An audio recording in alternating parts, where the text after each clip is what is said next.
Watu wa Madina walikuwa wakipandisha majike ya mitende, aina zote za tende zilikuwa zinapandishwa.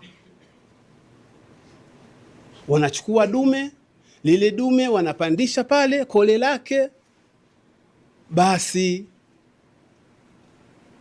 wakishafanya hivyo tende ile inatoa matunda yaliyokuwa marudufu, makole 3, 4 na kadhalika. Mtume alipofika Madina akasema, mbona mnapata tabu mno? Nyinyi mnapata tabu, mnahangaika, nyoyo zenu zinatweta, mlime mfanye hivi.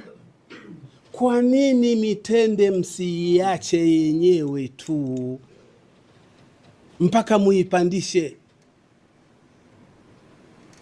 Na maneno haya ameyasema Mtume. Wale maswahaba wakasema, lo, mwaka huu hatutopandisha mitende yetu sisi, tutakwenda kama alivyosema Mtume sallallahu alaihi wasallam. Wale watu wa Madina, ahlu Yathriba, mwaka ule mitende haikutoa makole ya tende. Basi wakamwendea Mtume, ya Rasulullah, sisi biashara yetu kubwa sana katika mji wa Maka na Madina ni tende, na mwaka huu mitende yetu haikuzaa. Tulifata ushauri wako, tuliacha sisi kuchukua madume tukayapandisha katika majike, kwa hiyo tumepata hasara kwa ushauri wako. Mtume sallallahu alayhi wasallam akasema, antum a'lamu minni fi dunyakum wa ana a'lam minkum fi ukhrakum, kwamba nyinyi ni wajuzi zaidi kulikoni mimi katika dunia yenu, na mimi mtukufu wa daraja ni mjuzi zaidi kulikoni nyinyi katika akhira. Kwa hiyo mwaka unaokuja pandisheni mitende yenu kama jinsi ambavyo mlivyokuwa mkipandisha miaka ya nyuma. Kwa hiyo utaona wale watu walikuwa na dasturi yao na kaida yao, na walikuwa ni wajuzi ya kuondoa matatizo yao na mishkila yao. Wakawa na kaida ya kupandisha mitende kama walivyorithi kwa wazazi wao. Sasa huu ni uchaguzi ambao uchaguzi huu ni ibada, na muasisi wa kwanza aliyefanya uchaguzi wa kumchagua mtu awe ndio kiongozi katika dunia hii, majini na watu na vinginevyo, ni Mwenyezi Mungu Subhanahu wa Ta'ala. Mwenyezi Mungu ndiyo aliyemchagua peke yake Mtume Muhammad, akampa miongozo, akampa hikma, akampa busara, akampa subira. Mtume Muhammad sallallahu alaihi wasallam. Sayyidina Umar amechaguliwa na watu ambao hawakuzidi 6. Sayyidina Abu Bakari ni Siddiq amechaguliwa na watu ambao hawakuzidi 6, ndio waliomchagua, lakini kwa niaba ya wenzao. Kadhalika vile vile Umar alichaguliwa, Uthman alichaguliwa, tena na watu ambao ni viduchu sana. Sasa nyinyi mmepata fursa ya kuja kuchagua viongozi wenu, na kama alivyosema Mtume sallallahu alaihi wasallam, innama nasu fil mamaliki, kwamba kwa hakika si jinginelo, watu wapo kwa mujibu wa viongozi wao. Viongozi wao wakiwa ni watu wa fitna, viongozi wao wakiwa wanajali matumbo yao, viongozi wao wakiwa wanataka kugawa watu, na watu wanaoongozwa watakuwa hivyo hivyo. Ni lazima mchague viongozi ambao wanaokubalika katika jamii, wanaokubalika katika taasisi yenu hii ya BAKWATA, lakini wanaokubalika vile vile katika Uislamu. Msichague tu watu ambao baadaye mtakuja kujuta nakma imeingia kwetu sisi. Inawezekana mkawa mlikuwa mnakaa mnasikizana, mnaelewana, mnakumbatiana, mnasaidiana, Waislamu na wasiokuwa Waislamu, lakini mtu kwa kujaribiwa tu akapewa ka uongozi tu kidogo hivi, inakuwa ndio sababu ya nakma. Kwa hiyo nyinyi mliochukua dhima hii, wallahi mtaulizwa siku ya Kiyama. Mtume kasema, hamaltu ankum fahmiluhu anni fasaasalukum anhu yauma alqiyama. Uislamu huu nimebeba kwa ajili yenu, na nyinyi viongozi bebeni kwa ajili yangu, siku ya Kiyama nakuja kukuulizeni. Na ndio maana zimekuja ahadithi nyingi sana, japokuwa zingine zipo zilizoruhusu mtu kuomba uongozi. Uongozi unaombwa lakini kwa masharti. Umetaja kwa wanachuoni, vitabu vyao umetaja, kama vile kitabu cha Shamsuddin Adh-Dhahabi ametaja mle masharti ya mtu kuomba uongozi. Kwa hiyo mnapokuwa mmepewa fursa, Waislamu wakakuchagueni hapo mlipo, katika mtaa, katika wilaya, katika mkoa na sehemu nyinginezo, maana yake nyinyi hawakuwachagueni mje huku baadaye mpate uongozi mje mle vidali vya kuku. Maana kuna viongozi wengine kama hakupewa kidali cha kuku, mzee haji kwenye hafla yako. Uongozi hauko hivyo. Tumuige mtukufu wa daraja Mtume Muhammad sallallahu alaihi wasallam.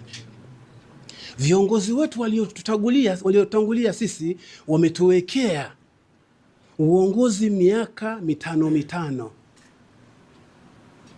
Jambo zuri sana hilo. Na kwa hili la uchaguzi tunamshukuru sana Mheshimiwa Mufti Abubakar ibn Zuberi Mbwana, kuwataka. Kuna taasisi zingine hakuna uongozi, watu wanaandikishana tu. Mtu anaandika tu, madam yeye ni shekha wa mkoa, anaandika tu, wewe utakuwa hivi, wewe utakuwa. Hakuna cha uchaguzi. Uchaguzi hasa uko ndani ya BAKWATA, uchaguzi mzuri. Angalia taasisi zote ziko, tuna taasisi nyingi sana, watu wanakaa tu wanasema tu, wewe mama, wewe utakuwa katibu, wewe mama utakuwa mwenyekiti, wewe mama utakuwa. Kwa hiyo akitaka kumuondoa na muondoa huyo huyo ambaye alimweka. Lakini katika baraza la BAKWATA sisi alhamdulillah tunamuombea sana Mheshimiwa Mufti, baraza la ulama tunaombea sana. Hizi system ambazo wazotuwekea hizi za kuchaguana viongozi tena kwa muda maalum ni jambo zuri sana hili. Ni jambo zuri sana. Sasa na nyinyi kama viongozi mmetoka sehemu mbalimbali, mnatakiwa mchague viongozi ambao wanaokubalika, sio viongozi ambao wanaokuja kuleta fitna kwa viongozi wenzao, majungu kwa viongozi wenzao, hapana, au kwa binadamu wenzao, hapana. Hata kama ni Mkristo akikuita, itika kama we ni kiongozi. Mpagani amekuita, itika kama we ni kiongozi. Hata mwenda wazimu ni wa kwako wewe kama kiongozi. Saidina Umar anasema kuwa laiti paa atakonda katika nchi ya Iraq, siku ya Kiyama mimi nitakuja kuulizwa na Mwenyezi Mungu. Paa tu, sio binadamu, ni paa tu. Yani kakosa amani na utulivu katika ukhalifa wa Saidina Umar, kakosa amani na utulivu. Paa windwa na watu na majambazi na madumuzi katika ukhalifa wake atakuja kuulizwa siku ya Kiyama. Kwa hiyo hata paa anatakiwa aishi kwa amani na utulivu kupitia kwa kiongozi ambaye aliyowekwa madarakani. Sio unasema kwamba nendeni mkawinde tu, ana mimba, nendeni mkawinde tu, mpaka vitoto vidogo, nendeni mkawinde tu. Hapana, mnaokosesha amani wanyama. Kwa hiyo sisi kama binadamu, tena Waislamu, tunatakiwa tuwe makini sana katika kuchagua viongozi. Tuwe makini sana, tusijichagulie tu.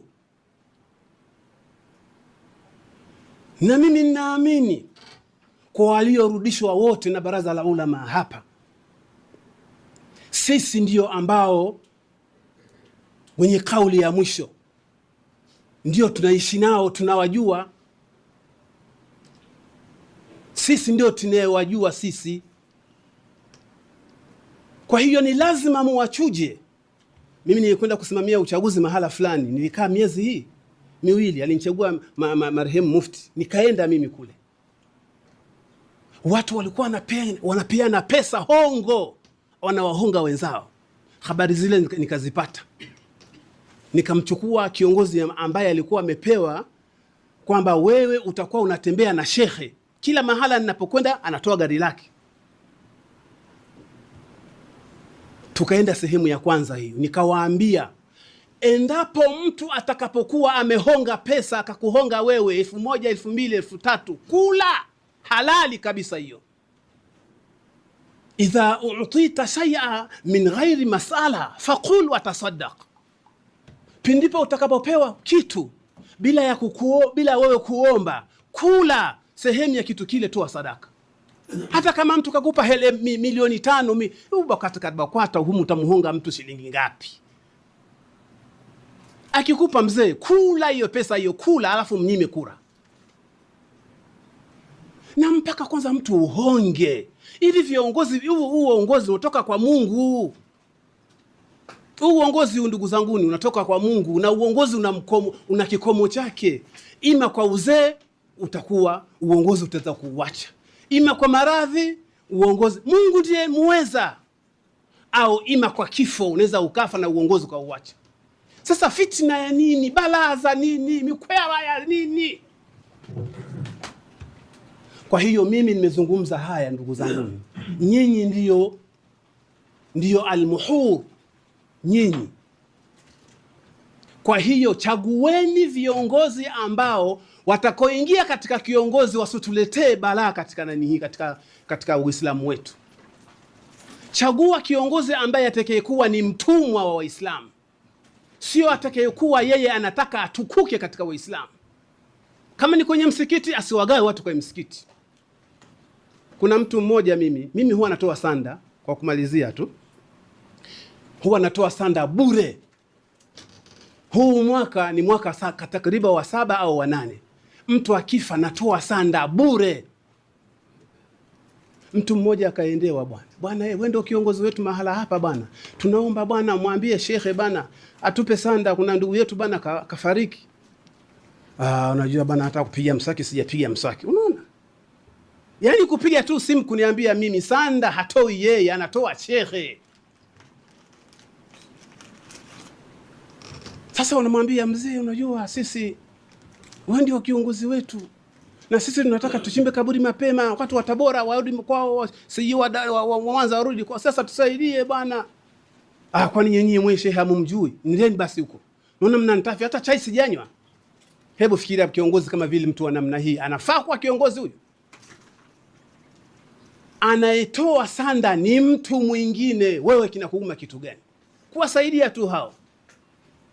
Sasa ndugu zanguni, nimezungumza maneno haya makali kwa sababu nyinyi ndiyo mmepewa funguo hizi.